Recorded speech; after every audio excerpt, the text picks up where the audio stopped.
పోయింది క్రమంగా ప్రజల్లో అన్నది బీజేపీ నాయకులే చేస్తున్నటువంటి కామెంట్స్. సో అధ్యక్షుడి ఎంపిక విషయంలో కూడా కొంత అంటెముట్టనట్టుగా ఉంటున్నారు పార్టీకి. సో చాలా వరకు అసంతృప్తిగా ఉన్నారు అన్నది కూడా బీజేపీ వర్గాల నుంచి వినిపిస్తున్నటువంటి మాట.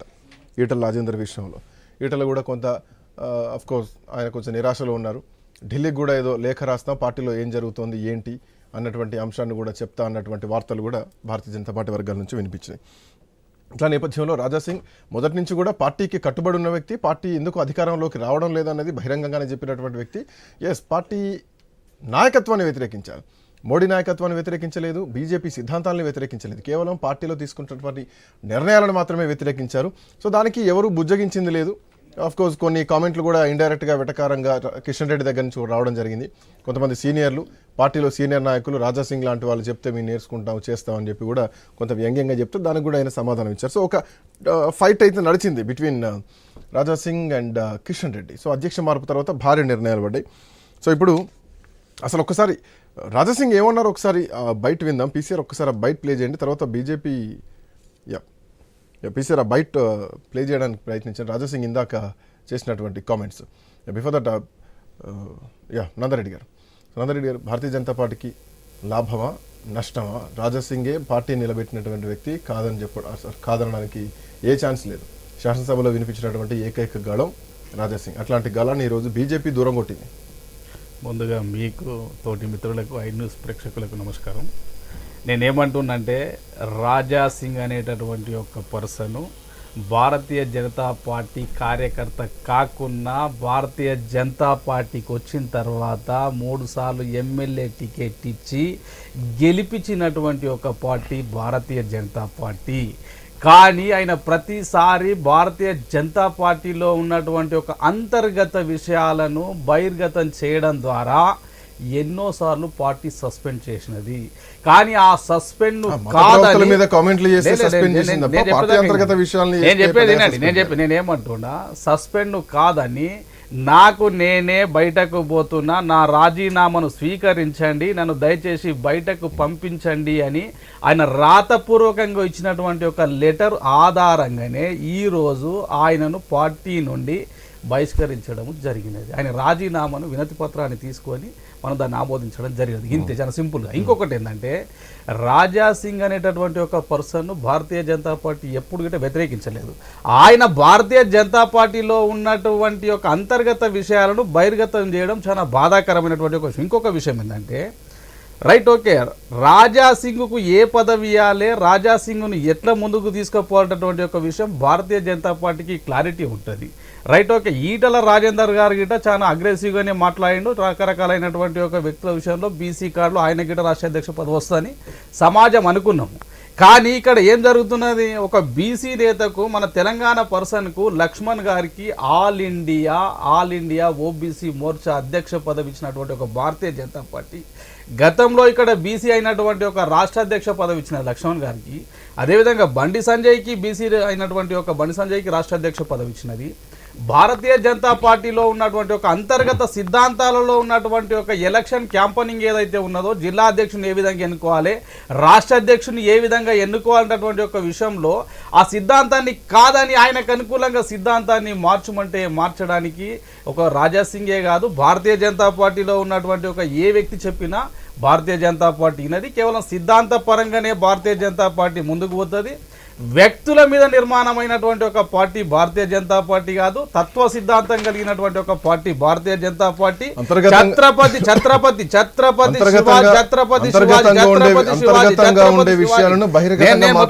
ఛత్రపతి శివాజీ ఆ కార్యకర్తను కనీసం పిలిపించుకొని మీకున్న సమస్య ఏంది, ప్రాబ్లం ఏంది, ఎందుకు ఇట్లా మాట్లాడాల్సి వస్తుంది అని చెప్పేసి బుజ్జగించడమా, క్రమశిక్షణ చర్యలు తీసుకోవడం, ఇట్లాంటివి జరగాలి కదా.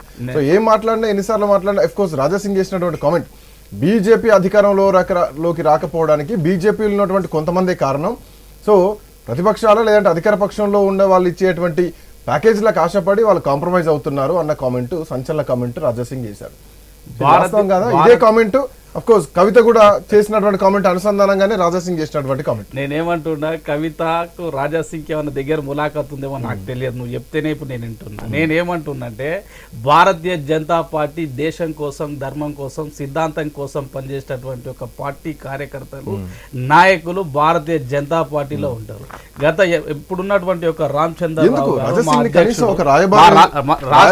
రాజాసింగ్ సరే నేను ఏమంటున్నా, కాంగ్రెస్ పార్టీలో కూడా శశి సార్ ఐ థింక్ మీరు వింటున్నారు అనుకుంటే, కాంగ్రెస్ పార్టీలో కూడా రేవంత్ రెడ్డి ముఖ్యమంత్రి అయ్యేటువంటి టైంలో కొంత జాప్యం జరిగింది. ఉత్తమ్ కుమార్ రెడ్డి పోటీ పడ్డారన్నారు, కోమటిరెడ్డి పోటీ పడ్డారన్నారు, భట్టి విక్రమార్క పోటీ పడ్డారన్నారు. ఈవెన్ పిసిసి అధ్యక్షుడి విషయంలో కూడా మధు యాష్కి వర్సెస్ రేవంత్ రెడ్డి పోటీ బాగా జరిగింది.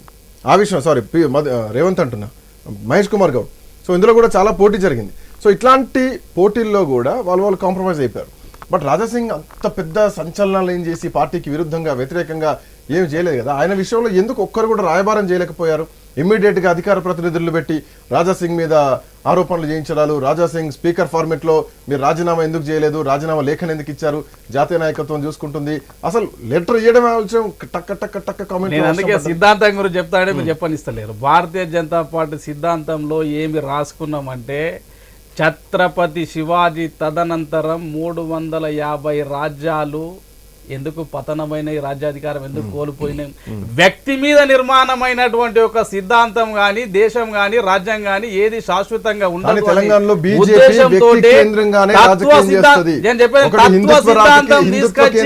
అనేక మందితో సమూహమైనటువంటి భారతీయ జనతా పార్టీ తెలంగాణలో రాజకీయం చేస్తుంది.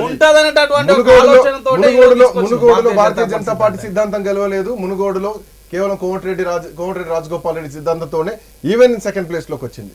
ఈవెన్ ఈటల రాజేందర్ విషయంలో, హుజరాబాద్ బై ఎలక్షన్ విషయంలో అక్కడ మీ సిద్ధాంతం పనిచేయలేదు, ఈటల రాజేందర్ చరిష్మానే పనిచేసింది. సో ఎక్కడ చూసినా గానీ వ్యక్తిత్వ చరిష్మాతోనే బీజేపీ ఇప్పటివరకు తెలంగాణలో గెలిచింది, పార్టీ సిద్ధాంతంతో కాదు. ఇది నా మాట మొత్తం వినట్లేదు. నేనేమంటున్నా, భారతీయ జనతా పార్టీ సిద్ధాంతంలో మేము ఏం రాసుకున్నామంటే, నేషన్ ఫస్ట్, దేశం ఫస్ట్, అర్థమైందా? పార్టీ సెకండ్, వ్యక్తులము థర్డ్. అందుకే పార్టీ సిద్ధాంతంలో ఒక కవి ఒక పాట రాసినాడు, దేశం ఏమిచ్చిందని దూషించుట దోషం, దేశానికి ఏమిస్తే తీరును రుణశేషం, బ్రతికిచ్చిందెవరు మెతికిచ్చిందెవరు. నువ్వు ఒకవేళ విదేశాలకు పోయిసుడు, నీ వీసా అయిపోతే తీసి లోపలేసేస్తారు. అంటే ఈ దేశం కోసమే పనిచేసేటటువంటి ఒక కార్యకర్తలు, ప్రాణాలైనా అర్పించడానికి సంసిద్ధంగా ఉన్నటువంటి ఒక కార్యకర్తలు ఒక భారతీయ జనతా పార్టీలో మాత్రమే ఉంటారు.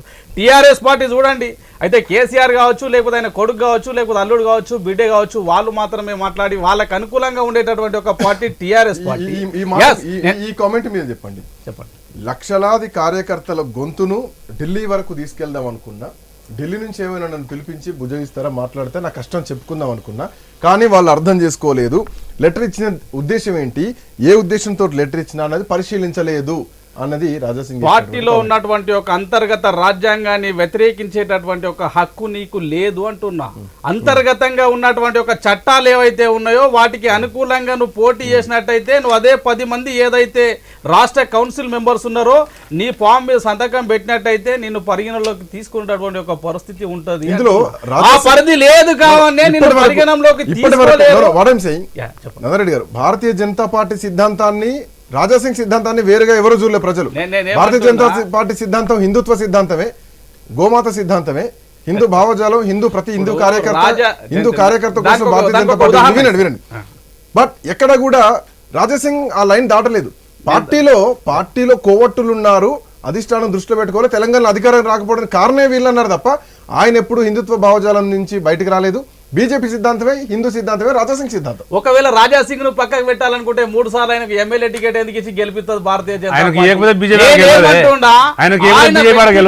రాసుకున్నటువంటి ఒక సిద్ధాంతాలలో భారతీయ జనతా పార్టీ విలీనం కాదు. భారతీయ జనతా పార్టీ రాసుకున్నటువంటి ఒక సిద్ధాంతాలలో ఆయన పనిచేయాల్సిందా. ఇంకొకటి, గోషామహల్లో బై ఎలక్షన్ వస్తే బీజేపీకి ఎన్ని సీట్లు వస్తాయి అనుకుంటున్నారు, ఎంత ఓటు పర్సెంటేజ్ వస్తాయి అనుకుంటున్నారు? ఎక్కడ అంటున్నారు? గోషామహల్ ఉప ఎన్నిక అవసరం సందర్భం వస్తే గెలుస్తాం అంటున్నా నేను. భారతీయ జనతా పార్టీ గెలుస్తుంది. ఎందుకు? రెండు సార్లు రాజా సింగ్ గెలిస్తే భారతీయ జనతా పార్టీ ఇలాంటి ఒకవేళ ఉప ఎన్నిక వస్తుంది రాదు నాకు తెలియదు. ఒకవేళ వస్తే బీజేపీ వర్సెస్ రాజా సింగ్ దేశం మొత్తం చరిత్ర సృష్టిస్తుంది. బీజేపీ వర్సెస్ రాజా సింగ్, హిందుత్వం వర్సెస్ బీజేపీ, హిందుత్వం వర్సెస్ బీజేపీ, ఇదే సిద్ధాంతం. మీరు హిందూ భావజాలం ఉన్నారు, హిందూ భావజాలం భారతీయ జనతా పార్టీ సిద్ధాంతమే జై శ్రీరామ్, హిందూ భావజాలం. ఇదే సిద్ధాంతం ఏ రాజకీయాలు చేస్తుంది అయోధ్య రామ మందిరం మొదలు ఈ రోజు వరకు, రైట్? ఒకవేళ గోషమాల్ ఉప ఎన్నిక వస్తే అఫ్ కోర్స్ అది ఆయన డిసిషన్, రాజీనామా చేస్తారా చేయరా సెకండరీ థింగ్. వస్తే బీజేపీ వర్సెస్ హిందుత్వం ఈ రెండింటి మధ్యలో ఒక భారీ యుద్ధం జరిగితే రాజా సింగ్ గెలిస్తే బీజేపీ అప్పుడు సంశయాత్మకమైన పరిస్థితుల్లో పడుతుంది ఖచ్చితంగా. మీరు గుర్తుపెట్టుకోండి, ఈ దేశంలో భారతీయ జనతా పార్టీ ఇప్పటిదాకా చెప్పిందే చేసింది, చేసేదే చెప్పినటువంటి ఒక పార్టీ భారతీయ జనతా పార్టీ.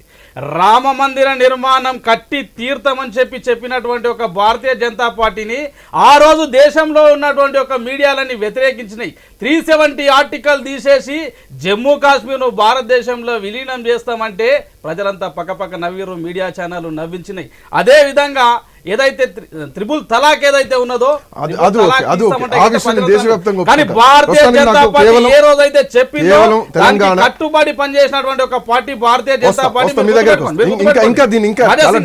రాజా సింగ్ గురించి చెప్తా వినండి. నేనేమంటున్నా, భారతీయ జనతా పార్టీకి గెలుపోటములు సర్వసాధారణము, వ్యక్తులు శాశ్వతం కాదు, పార్టీ మాత్రమే శాశ్వతము. ఈ దేశంలో 4 సీట్ల నుండి చాలా రాష్ట్రాలలో అధికారంలోకి వచ్చినటువంటి ఒక భారతీయ జనతా పార్టీ రాబోయే రోజుల్లో తెలంగాణ రాష్ట్రంలో గిట అధికారంలోకి వస్తుంది. దాంట్లో ఎలాంటి సందిగ్ధ